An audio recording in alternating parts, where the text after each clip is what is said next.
For a long time, when Aaron Rodgers and Ndamukong Suh got together, it smelled like beef.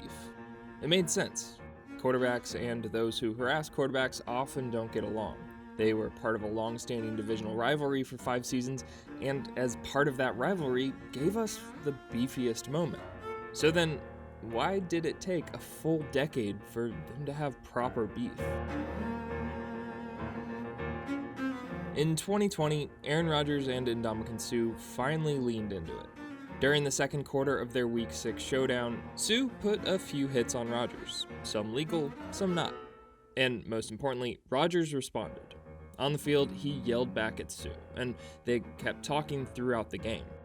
Afterward, all of us settled in for the beef we'd been deprived of for so long. Folks analyzed the tape, even wondered if Rodgers had spat at Suh. This beef had pretty unique timing. Those events in the 2020 season, while very fun on their own, required an immense buildup to really enter beef territory. So, here comes the history part of the show. The Detroit Lions drafted Suh second overall in 2010. A defensive tackle comfortable playing from any spot, Suh always stood out on the field, harassing quarterbacks with an absurd combination of skill and strength. Watching Suh swat grown men to the ground with a single hand, one may reasonably ask, who wronged this man?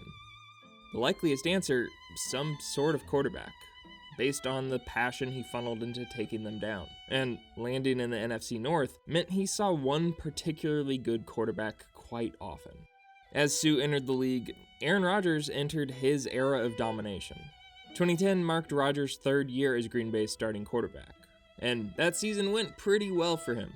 For our purposes, a Super Bowl victory meant the Packers not only sat atop the league, but immediately regained supremacy of the NFC North. That said, Detroit took some major strides as well in 2010. They tripled their win total, and players talked about the changing mentality in the locker room, with Suh earning a ton of praise for his contributions.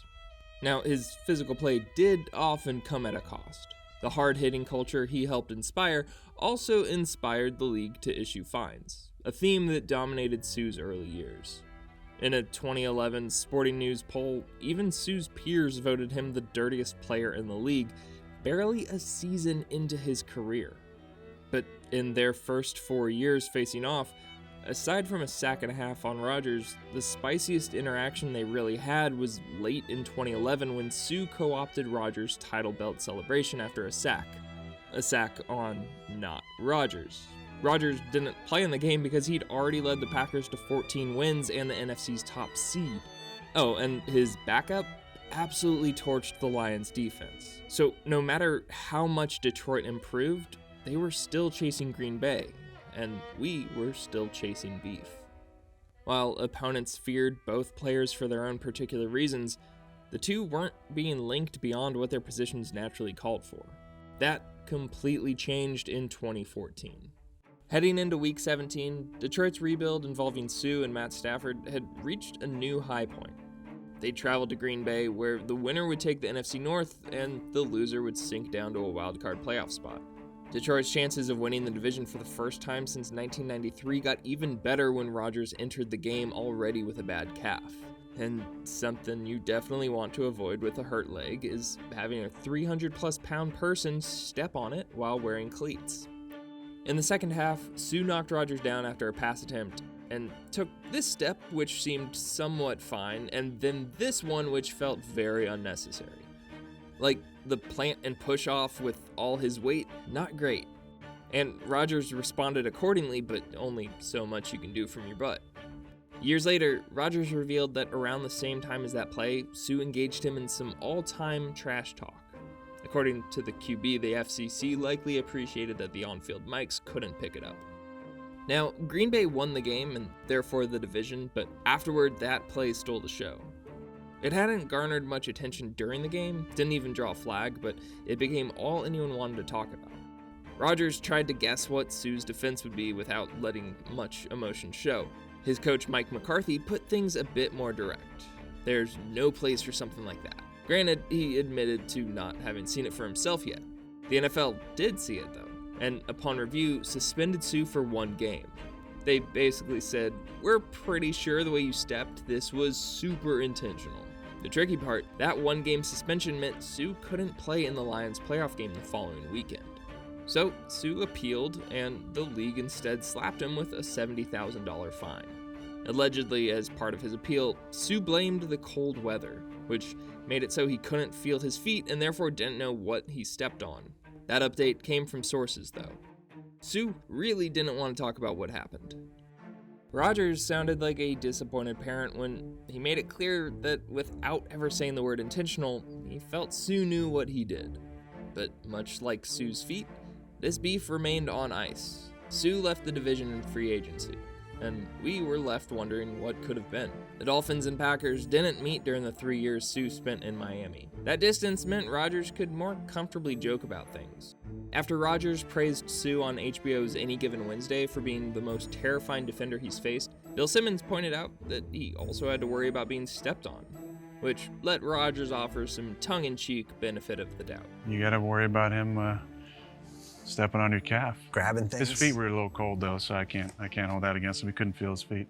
Suh himself recognized that people would have their opinions. He just felt a bit misunderstood. This is a guy who not only had the run-in with Rodgers, but the NFL fined him for kicking another quarterback, Matt Schaub, right in the dick. And in 2017, it appeared he tried to choke Ravens QB Ryan Mallett. So when given a chance to share his side of things, Suh put his motivation quite simply.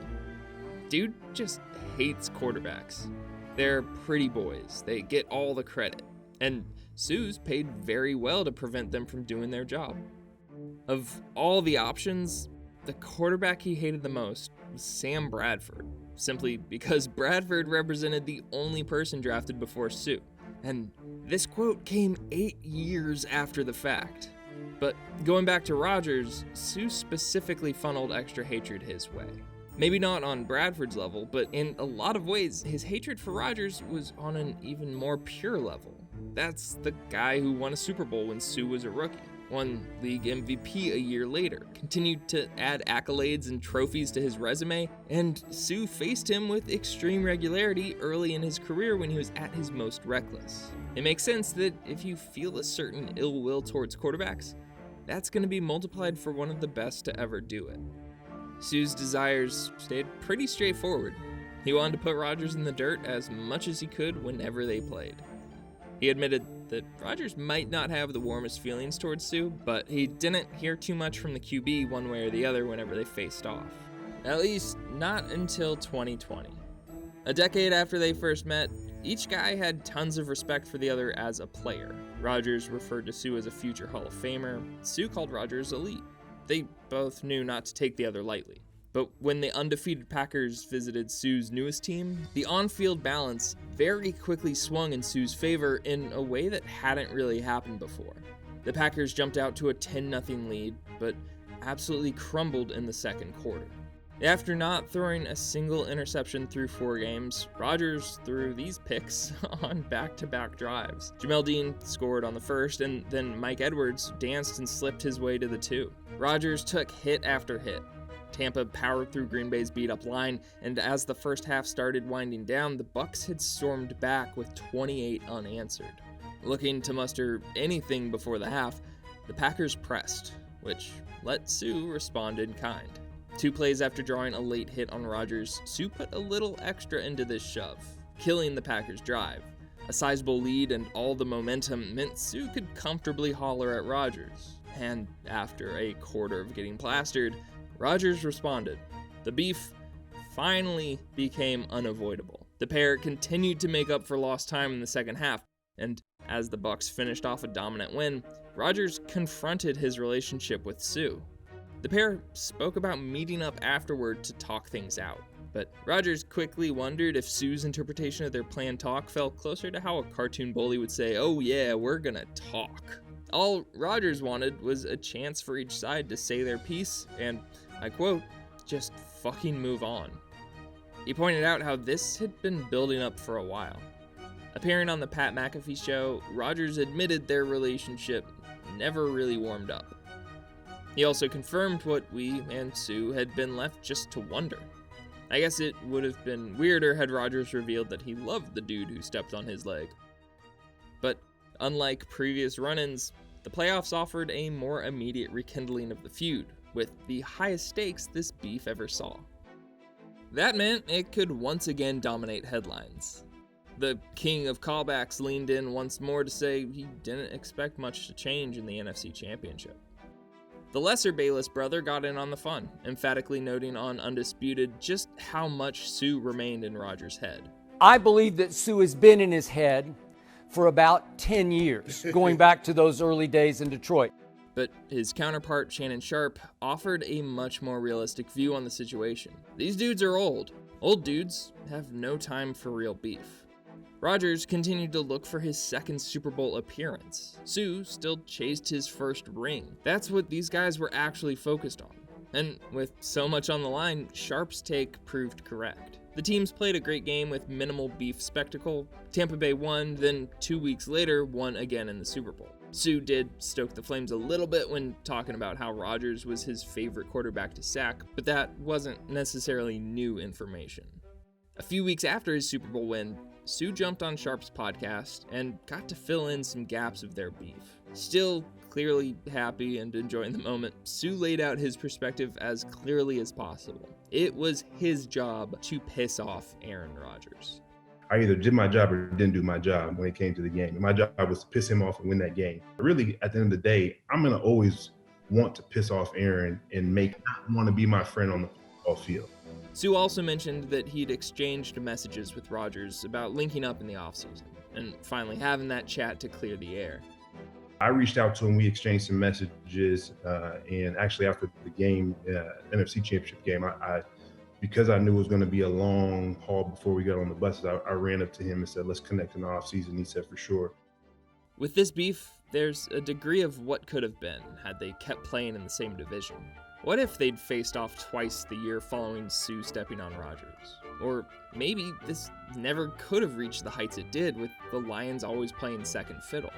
Regardless, Suh's thoughts on their relationship are pretty interesting. Part of his reason for not liking quarterbacks is they get all the attention. Not saying that's some brand new revelation, but it definitely played out in this beef. Rodgers could give quotes left and right. On HBO or a weekly appearance on the Pat McAfee show, his side could be clear and become concrete. That sort of platform rarely gets offered to a defender. It took Suh winning a Super Bowl for him to get the stage to close the book on his motivations with Rodgers. Motivations that were ultimately pretty simple and spanned across all opposing quarterbacks. Also, had anyone listened to what Suh said in 2018, there would have been fewer questions, maybe fewer issues to iron out in a post-game conversation. That's continued to be something that pops up from time to time, which is a little ironic considering which of these two dudes is claimed to be victimized for speaking their mind and losing the opportunity to use their voice. Suh hardly ever got those opportunities in the first place. But either way, both of these guys prefer to let their play do the talking, and that honestly was enough to set the foundation for a long simmering, at times very spicy beef.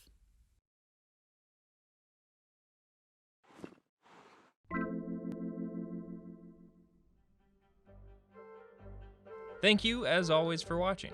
If you want a different sort of quarterback-focused beef, check out Vince Young vs. Jeff Fisher, or we've got plenty more options for you to enjoy. Don't forget to subscribe, and there's a bell if you want notifications. Either way, we'll see you soon.